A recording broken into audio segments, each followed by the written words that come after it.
Porque Ele me ama, é o tema do nosso culto de Natal, no dia 21 de dezembro, às 19h30. E você vai ter a opção de convidar pessoas para estar aqui conosco. Nós temos convites prontos, eles estão na saída, se não me engano, com o pessoal da recepção. Na saída você pode levar um convite impresso para convidar sua família, seus amigos, seus colegas. E nós queremos celebrar o Natal juntos. E nesses últimos meses, uma vez por mês, nós temos falado sobre esse tema do porquê Ele me ama, com alguns desafios.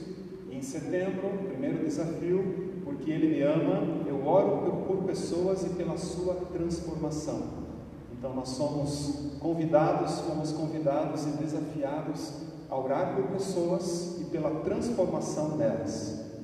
Nós entendemos que não somos nós quem convencemos, não somos nós quem transformamos, não somos nós quem mudamos as pessoas. Nós cremos que o Senhor faz isso pelo seu Espírito. O Espírito Santo é aquele que opera no coração, na mente, e nós podemos e devemos orar por pessoas. Então esse foi o primeiro desafio. O segundo desafio, em outubro, porque Ele me ama, eu semeio intencionalmente na vida das pessoas.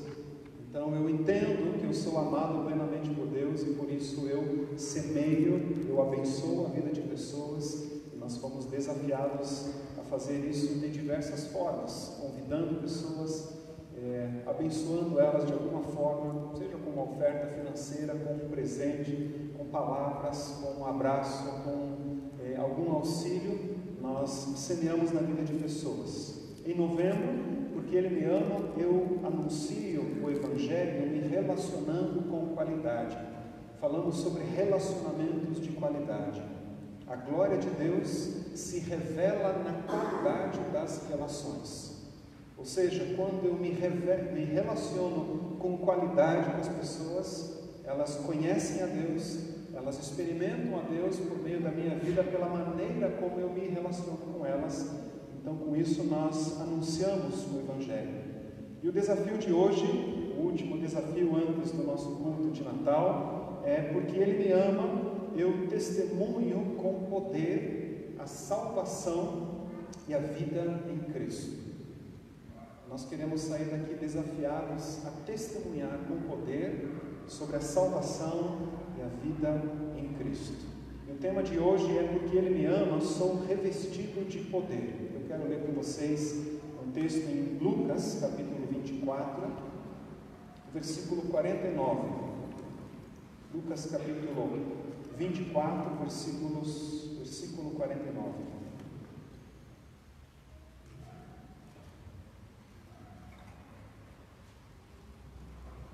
Antes de eu ler esse versículo, em Atos capítulo 1, e em alguns outros textos, nós encontramos na palavra de Deus que após o sofrimento, ou seja, após a ressurreição de Jesus, Ele passou ainda um período aproximado de 40 dias aparecendo aos seus discípulos, e a Bíblia diz que Jesus ele deu provas indiscutíveis de que Ele estava vivo, ou seja, Ele apareceu aos seus discípulos em vários momentos. E o texto diz em Atos que Jesus passou esses 40 dias ensinando os seus discípulos, falando-lhes acerca do reino. Ou seja, após a ressurreição, Jesus passou um bom período ensinando, falando várias coisas aos seus discípulos. E tanto esse texto que nós lemos agora, quanto a grande comissão que nós conhecemos, quando Jesus fala, vão e façam discípulos de todas as nações, tem a ver com esse ensinamento que Jesus trouxe aos discípulos nesse período.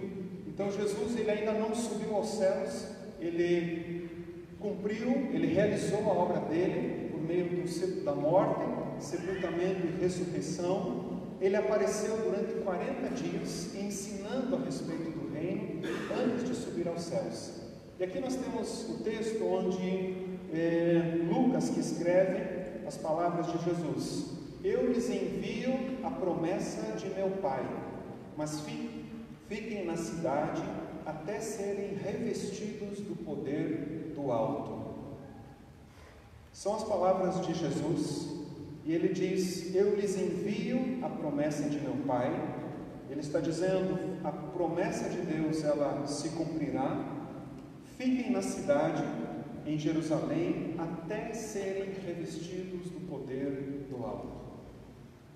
Jesus está dizendo, antes de saírem para cumprir a missão, antes de começarem de fato a obra de vocês aqui nessa terra, o propósito de vocês, esperem em Jerusalém. Não saiam até serem revestidos do poder do alto.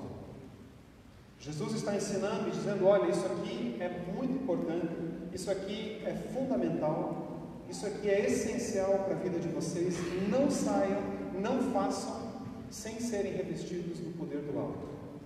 E tem a ver com o que eu mencionei no início, de que nós oramos por pessoas e pela sua transformação, porque sem o poder de Deus se manifestando na vida das pessoas, nada vai acontecer.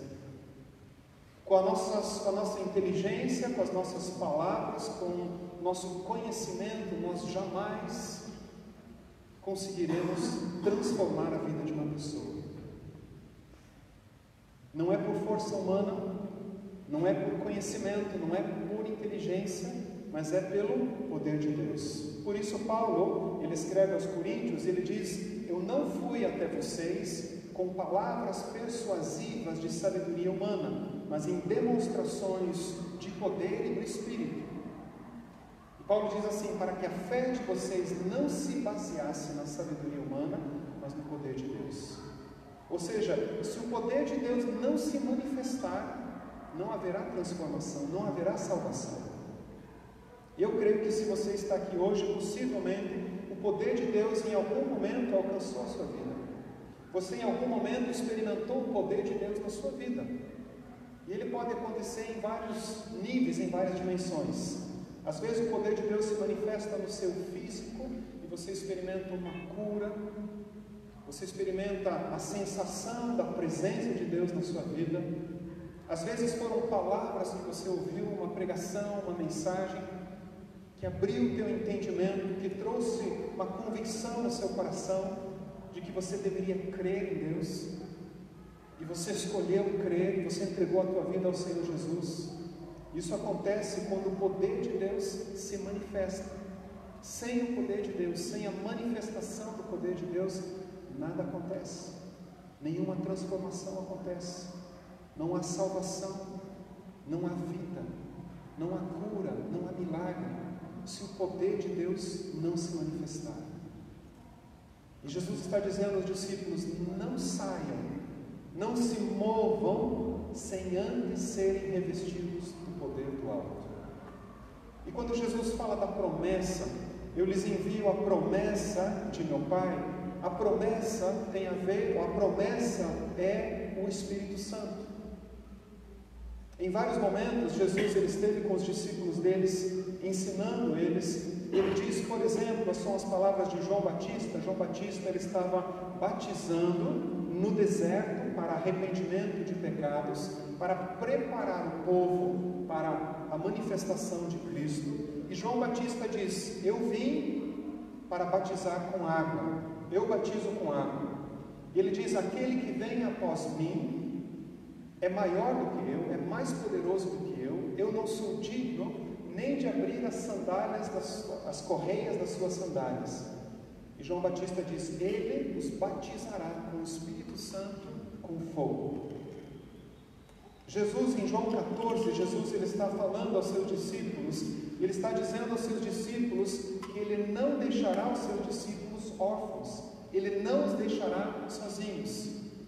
E no 14:16 Jesus diz assim, mas eu pedirei ao Pai, e Ele lhes enviará outro conselheiro para estar com vocês para sempre, o Espírito da verdade. Jesus estava com seus discípulos naqueles dias. Jesus era a presença, a manifestação de Deus ali com os discípulos. E Jesus os liderava, Jesus os instruía, Jesus caminhava com eles. E Jesus diz aos seus discípulos, virá outro, porque eu não vou estar mais, E esse outro estará em vocês. Esse outro é o conselheiro, o Espírito da verdade, que habitará em vocês e estará com vocês para sempre.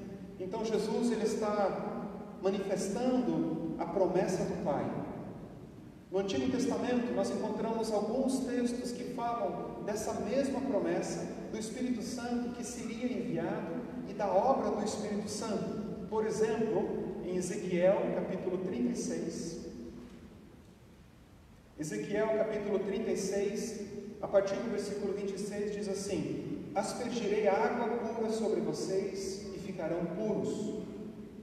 Eu os purificarei de todas as suas impurezas e de todos os seus ídolos. Esse é o 25. No 26 diz assim: darei a vocês um coração novo e porei um espírito novo em vocês. Tirarei de vocês o coração de pedra e lhes darei um coração de carne. Porei o meu espírito em vocês e os levarei a agirem segundo os meus decretos e a obedecerem fielmente as minhas leis. O profeta Ezequiel está profetizando sobre o que aconteceria, sobre eventos futuros. E ele diz, ele fala da promessa do Espírito Santo. Ele diz: eu colocarei o meu espírito dentro de vocês. Tirarei o coração de pedra e colocarei um coração de carne. E o meu espírito levará vocês a obedecerem os meus decretos, os meus mandamentos. Então essa é uma promessa que Deus estabeleceu sobre a vinda do Espírito. Joel capítulo 2, a partir do versículo 18, fala também: depois disso, nos últimos dias, derramarei do meu Espírito sobre toda a carne, vossos filhos e filhas profetizarão. Os velhos terão sonhos, os jovens terão visões. Sobre os meus servos, as minhas servas, derramarei do meu Espírito e eles profetizarão. Ou seja, a promessa de Deus do seu Espírito. Em Atos capítulo 1, versículo 5, Jesus também diz: dentro de poucos dias, um pouquinho antes de Pentecostes, Jesus diz: dentro de poucos dias, vocês serão batizados com o Espírito Santo. Então a promessa de Deus, a promessa que Jesus está dizendo aqui em Lucas 24, é a promessa do Espírito Santo. O Espírito Santo virá sobre vocês, o Espírito Santo estará em vocês, e esse revestimento do poder do alto tem a ver com a presença, a pessoa do Espírito Santo habitando nas nossas vidas. Eu lembro que eu tomei uma decisão para Jesus aos 9 anos de idade, mas somente aos 19 anos, 10 anos depois, eu de fato tive consciência, ou pela primeira vez eu fui ensinado a respeito do Espírito Santo. E aos 19 anos, num curso que eu pude fazer, eu comecei a aprender sobre quem é o Espírito Santo, como ele opera, como ele funciona, qual a importância do Espírito Santo nas nossas vidas. E pela primeira vez eu tive consciência, pela primeira vez eu pude orar ao Espírito Santo e conversar com ele. Até então eu tinha uma ideia muito vaga do que era o Espírito Santo, do que significava o Espírito Santo habitando em nós. Mas eu não tinha a consciência de que o Espírito já habitava na minha vida. Eu não tinha a consciência que a promessa do Pai já havia sido derramada sobre mim. E somente 10 anos depois eu começo a ter consciência do que significa ser um filho de Deus, do que significa ser uma nova criação, do que significa essa transformação. Tem um texto que eu quero ler com vocês em Tito, capítulo 3, que fala sobre essa experiência. Tito, capítulo 3, a partir do versículo 4. O texto diz assim: mas quando da parte de Deus, nosso Salvador, se manifestaram a bondade e o amor pelos homens, não por causa de atos de justiça por nós praticados, mas devido à sua misericórdia, Ele nos salvou pelo lavar regenerador e renovador do Espírito Santo, que Ele derramou sobre nós generosamente, por meio de Jesus Cristo, nosso Salvador. Ele o fez a fim de que, justificados por sua graça, nos tornemos seus herdeiros, tendo a esperança da vida eterna. Esse texto é muito rico, em muitos detalhes, mas olha que interessante, o texto diz que Deus nos salvou por meio de Jesus Cristo e Ele derramou generosamente o seu Espírito Santo sobre nós, pelo seu lavar regenerador e renovador, e nos tornou justos e herdeiros pela sua graça. Nós vemos a Trindade de Deus aqui em ação. Deus, o nosso Salvador, por meio de Cristo, derramou do seu Espírito, nos tornou justos e nos tornou herdeiros. O Evangelho completo, na verdade, está nesse texto aqui. E é interessante que o lavar regenerador e renovador, quando diz lavar regenerador, ele fala de uma regeneração no sentido de novo nascimento, de uma nova vida. Ou seja, a partir do momento que nós cremos em Jesus, o Espírito Santo, ele executa uma obra de regeneração. Ou seja, nós nascemos de novo pelo seu Espírito. Quando eu tinha 9 anos e tomei uma decisão por Jesus, eu não tinha consciência disso. Eu não sabia todas as implicações daquela decisão. Eu fui ter consciência disso muito depois e continuo no processo de ter a consciência do que aconteceu e do que acontece. Mas eu senti naquele dia o meu coração queimando e eu senti que eu deveria entregar minha vida para Jesus, e foi o que eu fiz. E o que aconteceu naquele momento? O Espírito Santo, ele regenerou o meu espírito. Ele trouxe vida ao meu espírito, vida nova. Ele me fez nova criação. E ele diz o lavar regenerador e o lavar renovador do espírito, ou seja, fala de uma mudança completa, de uma restauração ao estado primitivo, ao estado original. Ou seja, a partir do momento em que nós cremos em Jesus, uma obra completa e poderosa acontece nas nossas vidas. Nós somos salvos pela graça, e o texto diz, não por atos de justiça por nós praticados, ou seja, não pelo que eu faço, não pelo meu desempenho, não pelo meu comportamento, mas pela graça de Deus. Ele me fez uma nova criação, me lavou, me regenerou, me restaurou, me justificou pela graça. E o texto diz que ele me fez herdeiro e justo, ou seja, naquele ato, naquele momento, quando nós cremos em Jesus, tudo isso acontece. Mas o que nós percebemos? Muitas vezes nós não temos a consciência disso, ou o processo de conscientização, ele é demorado. Talvez porque a gente não dedica tempo suficiente para ler a palavra, para mergulhar, para tentar entender, para compreender o que ela significa. Nós vivemos um tempo de muita informação, então recebemos informação o tempo inteiro e dificilmente nós aprofundamos em alguns assuntos. Nós olhamos uma notícia na internet, por exemplo, nós sabemos as chamadas, nós temos várias informações superficiais, mas nós não aprofundamos, e na palavra de Deus acontece também isso. Nós não estamos mais acostumados a aprofundar na palavra de Deus, a meditar, a mergulhar no que de fato isso significa. Esse texto de Tito, capítulo 3, 4 e 5, você pode passar um mês inteiro meditando, refletindo, mergulhando, porque tem muita coisa preciosa em alguns versículos, que fala da sua vida, que fala da regeneração, do que aconteceu com você. Então eu entendo que nós precisamos crescer na consciência de quem nós somos e do que aconteceu conosco. Por isso Jesus diz, eu lhes envio a promessa de meu Pai, que tem a ver com esse Espírito que agora habita em nós, e não saiam de Jerusalém até serem revestidos do poder do alto. A palavra revestir é uma palavra interessante, eu quero usar uma ilustração para isso.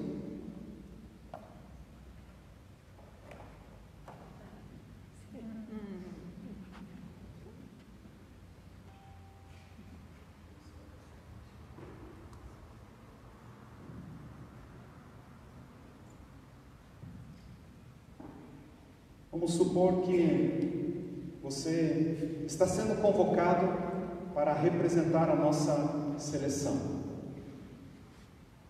Você foi convocado, você veste a camisa e você está em campo.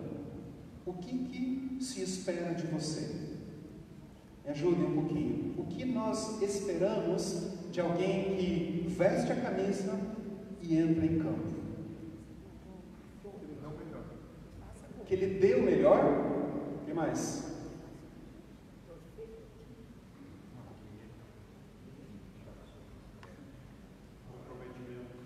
Comprometimento. Trabalho em equipe. Resultado. Principalmente no Brasil, né? Nós queremos resultado.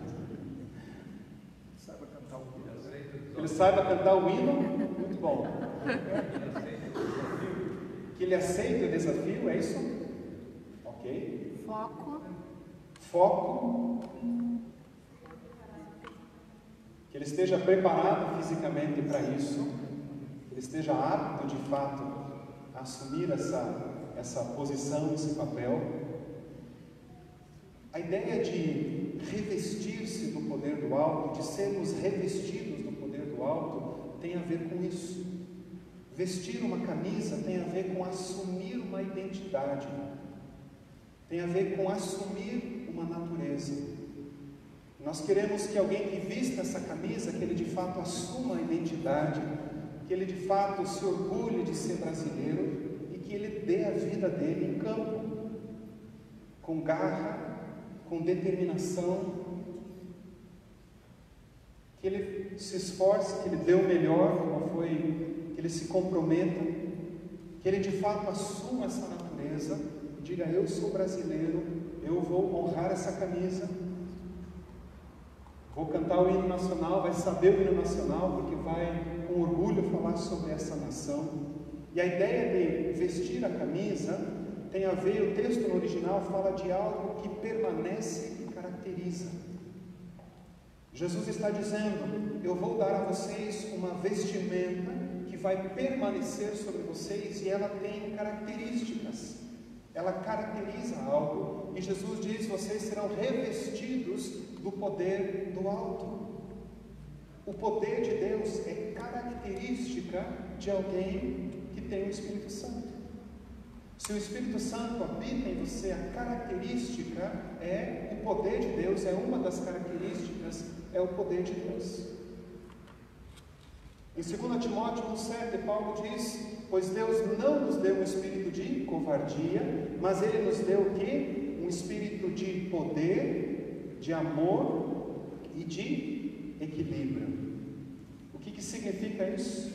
Essa é a natureza do Espírito. O Espírito de Deus, ele se caracteriza pelo poder, pelo amor e pelo equilíbrio. E Jesus diz: não saiam de Jerusalém sem essa promessa. E o que eu acho interessante é que nós precisamos estar conscientes do que isso significa, o que representa de fato o poder de Deus sobre as nossas vidas. E a palavra poder, ela é utilizada em vários textos de toda a Bíblia, principalmente do Novo Testamento. E a palavra poder, que é dunamis, ela está associada a diversas situações, a diversas manifestações de poder. Quando há milagres, por exemplo, a palavra dunamis, ela é utilizada. Milagres acontecem pelo dunamis de Deus, pelo poder de Deus. Jesus, ele manifestou esse poder muitas vezes, orando por outras pessoas, e milagres aconteciam. Ressurreição, paralíticos andando, eram manifestações do poder de Deus, do dunamis de Deus. E Jesus disse: eu lhes envio a promessa de meu Pai, e vocês serão revestidos do poder do alto. Dunamis acontece, o poder de Deus acontece quando há curas físicas, diferentes de milagres. Quando há manifestação de cura, o poder de Deus se manifesta, é o dunamis. Mas há outras expressões do propósito do poder de Deus. Por exemplo, Lucas, capítulo 1, versículo 17.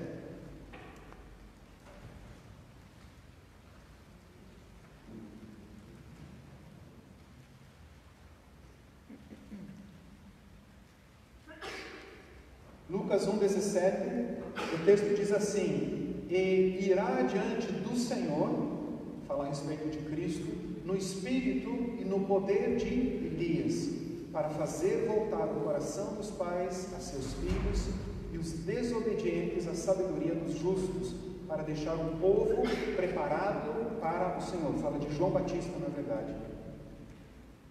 O poder de Deus se manifestando para que o coração dos pais se volte ao coração dos filhos. Fala de uma transformação nos relacionamentos. Fala de uma reaproximação.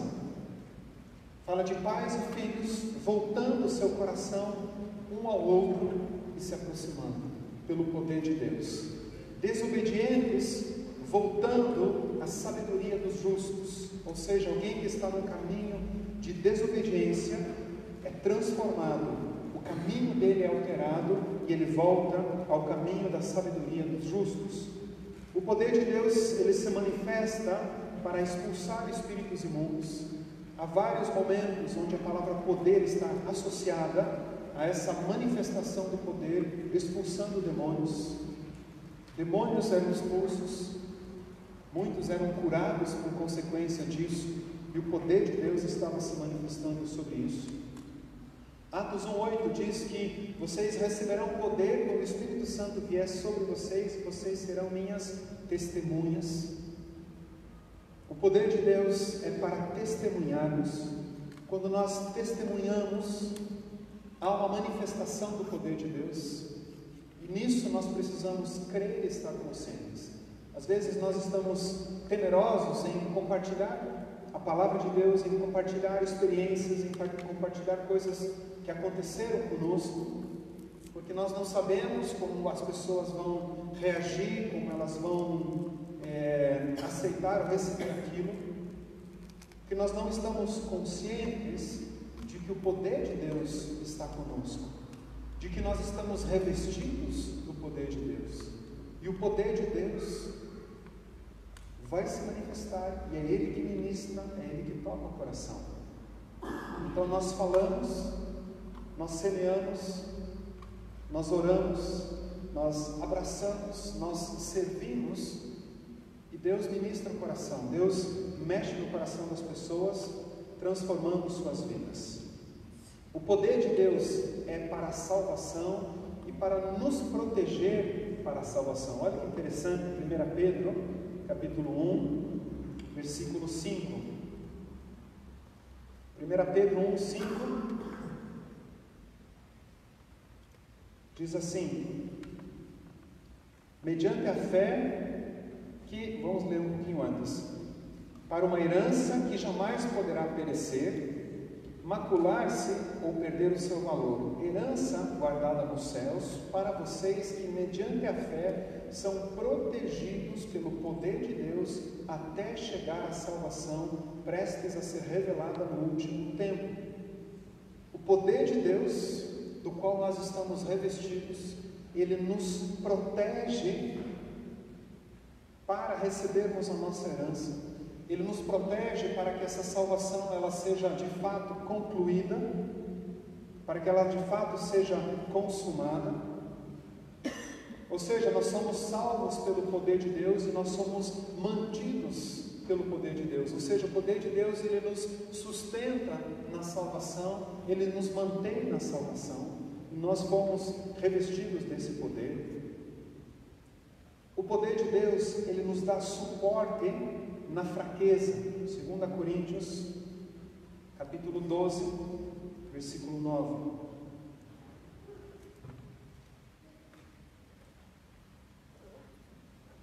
Segunda Coríntios, capítulo 12, versículo 9.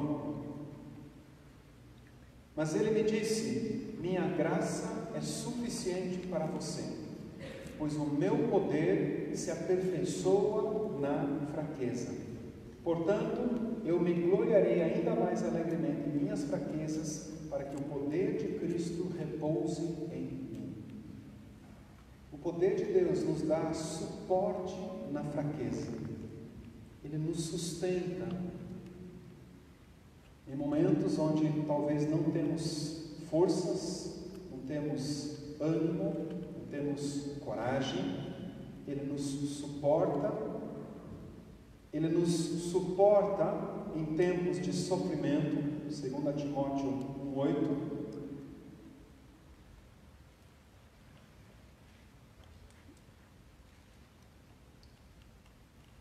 O texto diz: portanto, não se envergonhe de testemunhar do Senhor, nem de mim, que sou prisioneiro dele, mas suporte comigo os meus sofrimentos pelo Evangelho, segundo o poder de Deus, que nos salvou e nos chamou com uma santa vocação, não em virtude das nossas obras, mas por causa da sua própria determinação e graça.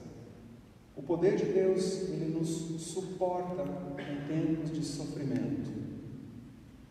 A igreja primitiva, ela foi muitas vezes perseguida, ela foi maltratada, havia violência, havia morte. Muitos deram a sua vida por amor a Cristo. Eles suportaram esse sofrimento, eles suportaram essa dor pelo poder de Deus, que opera muito além, muito mais profundamente do que nós imaginamos. O poder de Deus, ele nos fortalece interiormente. Efésios capítulo 3, versículo 16. O texto diz assim: oro para que com as suas gloriosas riquezas ele os fortaleça no íntimo do seu ser, com poder por meio do seu Espírito. O Espírito de Deus, ele nos fortalece interiormente. Ele nos dá força, ele nos dá o ânimo, ele nos dá a coragem. O Espírito de Deus, por último, ele nos capacita, o poder de Deus nos capacita a viver plenamente e de forma piedosa. 2 Pedro 1,3 diz assim: o seu divino poder nos deu tudo de que necessitamos para a vida e para a piedade, por meio do pleno conhecimento daquele que nos chamou para a sua própria glória e virtude. O seu divino poder nos deu tudo o que necessitamos para a vida e para a piedade. Sermos revestidos do poder do alto é fundamental para a nossa caminhada. Conhecer o Espírito Santo, conhecer a sua pessoa, a sua obra, a sua função, a sua característica, a sua natureza, é fundamental na nossa caminhada. Paulo nos ensinou e nos disse que nós deveríamos andar no Espírito. Nós vivemos pelo Espírito, nós fomos regenerados pelo Espírito e devemos andar no Espírito também. É interessante que isso acontece na medida em que nós temos essa consciência, na medida em que nós entendemos que o Espírito Santo habita em nós, que Ele está presente em nós e que a característica dele é poder, é amor, equilíbrio, e eu passo a buscar o Espírito Santo na minha vida. Eu passo a me relacionar com Ele, pedindo ajuda, pedindo auxílio, pedindo direção, pedindo que o Espírito Santo fale comigo, que Ele traga à minha memória a vontade do Pai, o propósito do Pai.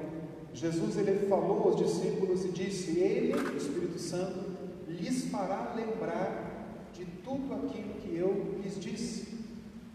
Então o Espírito Santo, ele nos ajuda a lembrar do propósito da vontade do Pai.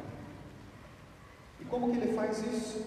Trazendo à memória a vontade dele, trazendo à memória o conhecimento da vontade dele, o conhecimento da palavra de Deus. Então, na medida em que eu estudo, na medida em que eu leio, na medida em que eu mergulho na palavra de Deus, eu passo a ter informação, eu passo a ter o conhecimento de Cristo.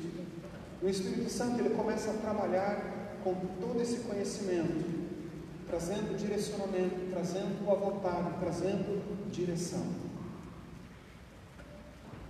Isso se aplica também quando nós estamos agora pensando em abençoar a vida de outras pessoas. Sem a presença, sem a pessoa, sem o poder do Espírito Santo fluindo por meio de nossas vidas, dificilmente nós teremos êxito. Dificilmente algo acontecerá aqui no dia 21, se não for pelo Espírito Santo. Se não for Ele em nós e através de nós, falando, abençoando, tocando vidas. Eu quero concluir com um texto de Atos, capítulo 4.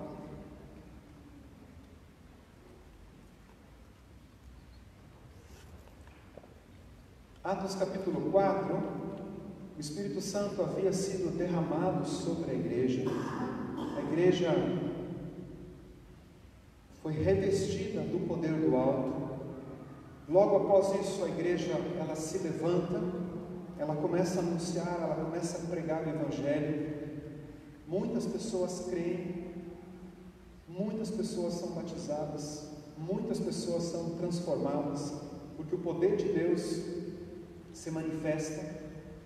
E Pedro e João, eles são presos por causa disso. Eles curaram um paralítico na porta do templo, e eles são presos por causa disso. Eles são ameaçados por causa disso, eles são maltratados por causa disso, por estarem manifestando o poder de Deus. Depois que eles são soltos, eles voltam para estar junto com a igreja, eles se reúnem novamente com o povo, e eles começam a orar. Em Atos capítulo 4, a partir do versículo 29, olha a oração deles. Agora, Senhor, considera as ameaças deles e capacita os teus servos para anunciarem a tua palavra corajosamente. Estende a tua mão para curar e realizar sinais e maravilhas por meio do nome do teu santo servo Jesus. Depois de orarem, tremeu o lugar em que estavam reunidos. Todos ficaram cheios do Espírito Santo e anunciavam corajosamente a palavra de Deus. O Espírito Santo havia sido derramado. Eles receberam o Espírito Santo. Eles foram revestidos do poder do alto. E eles se levantaram e começaram a ministrar, começaram a pregar o Evangelho, começaram a se espalhar pela cidade, abençoando as vidas, abençoando as famílias, chegando nas casas, chegando no comércio, chegando nas empresas. E a palavra de Deus se espalhou, e com isso veio também a perseguição, com isso veio também a oposição. E eles são reprimidos, eles sofrem ameaças por causa disso. Mas quando eles se reúnem novamente, eles oram, e a oração deles é muito especial. Eles oram para que o Senhor dê a eles coragem para anunciar o Evangelho, coragem para falar em meio à oposição, coragem para falar, mesmo quando as coisas não estão muito boas, mesmo quando você corre risco, talvez, do seu emprego, de não fechar um negócio, de talvez ser maltratado, de talvez ser zombado. Eles oram: Senhor, nos dá coragem para anunciar corajosamente a tua palavra. E eles oram também: Senhor, estende a tua mão para curar, estende a tua mão para realizar sinais, para que de fato o poder de Deus se manifeste, para que as pessoas experimentem no seu físico ou vejam o poder de Deus se manifestando sobre eles. O texto diz que eles oraram, e depois que eles oraram, o lugar onde estavam tremeu. Houve uma manifestação da presença de Deus naquele lugar. A palavra diz que todos eles foram cheios do Espírito Santo e anunciavam corajosamente a palavra de Deus. Na verdade, nós precisamos que todos os dias nosso quarto trema, o nosso escritório trema, a nossa casa trema. Nós precisamos todos os dias ser cheios do Espírito Santo para anunciarmos com coragem a palavra de Deus, para ministrarmos as vidas com coragem. Pode ser de uma forma muito simples, mas com coragem.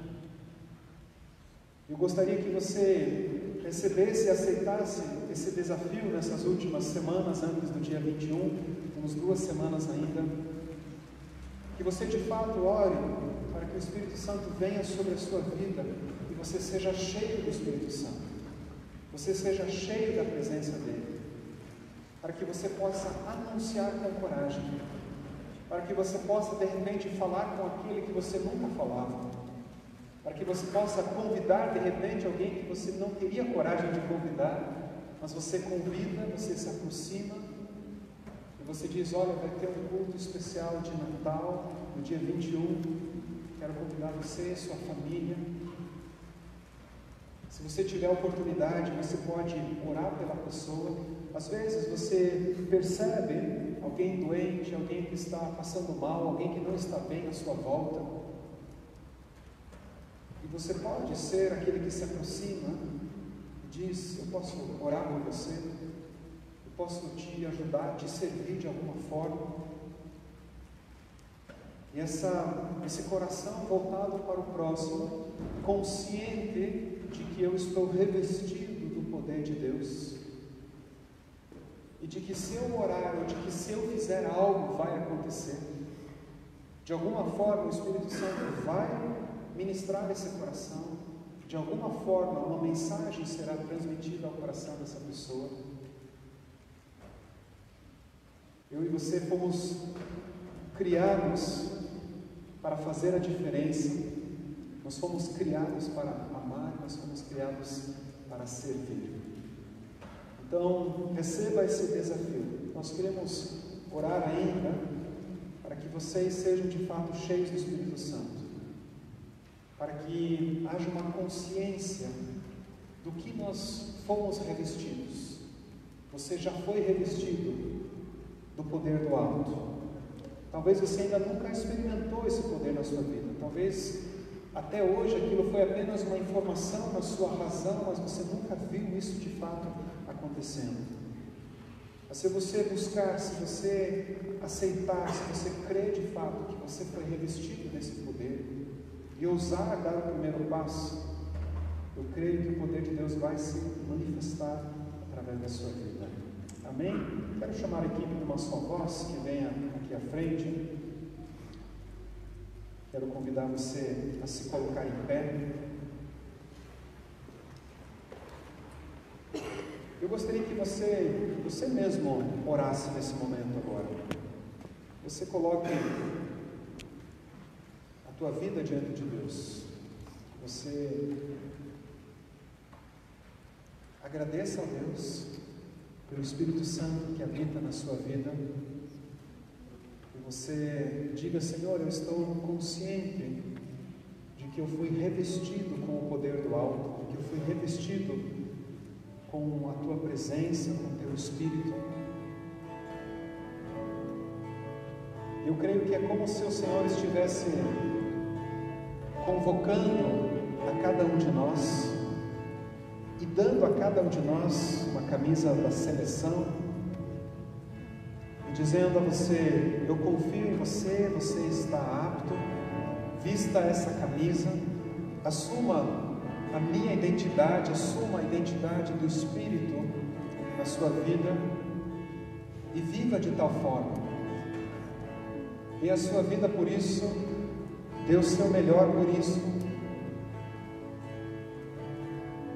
Comece a orar, coloque o teu coração diante dele, fala com Deus. Se você crê em Jesus, o Espírito Santo habita no seu coração, ele habita dentro de você.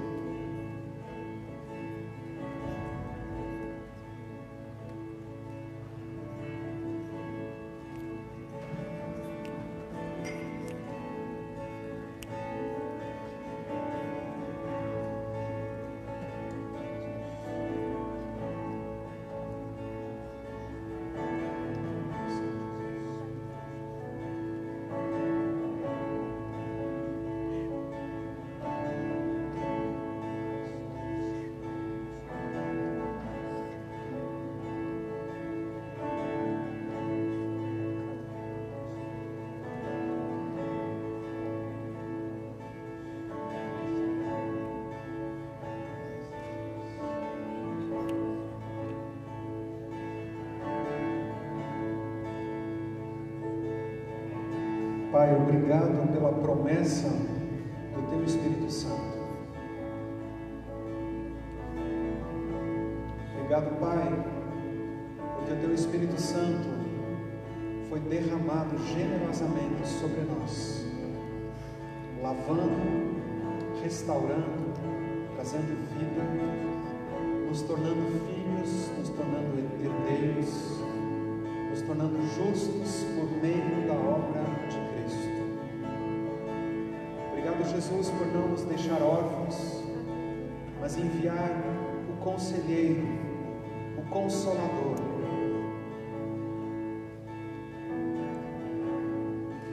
aquele que veio para habitar permanentemente em nós, aquele que é amor, aquele que é poder, aquele que é equilíbrio. Obrigado, Espírito Santo, que o Senhor continua convencendo o mundo do pecado, da justiça e do juízo. Obrigado, Espírito Santo, porque é o Senhor aquele que ministra corações, vidas, mentes. Obrigado, Espírito Santo, que nós fomos revestidos com o poder do alto. Nós oramos, Pai, nós oramos, Deus, para que sejamos encorajados pelo Senhor para anunciar corajosamente a Tua palavra. Nós oramos, Pai, para que o Senhor estenda a Tua mão para curar e realizar sinais e maravilhas, Pai, por meio de nossas vidas. Espírito Santo, enche as nossas vidas. Nós precisamos ser cheios de Ti e queremos ser cheios da Tua presença.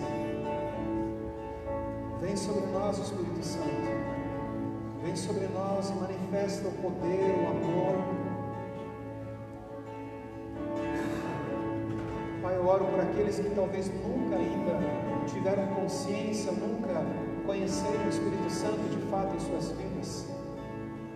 Eu oro, Pai, para que o Senhor revele o Teu Espírito a esses corações, Pai. Que o Senhor queime nesses corações, Pai. Que o Senhor manifeste a Tua presença, que o Senhor traga fome e sede de Ti, da Tua presença, do Teu amor, do Teu cuidado. Fome e sede, Pai, de intimidade contigo.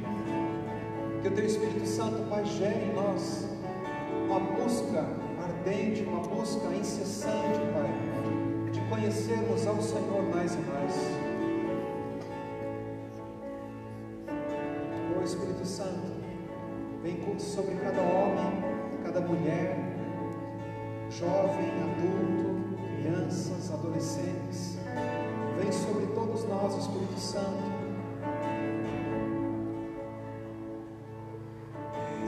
Pai querido, nós Te amamos, nós Te bendizemos, nós Te louvamos, Pai. Obrigado pelo privilégio que nós temos nesses dias de andar no Espírito.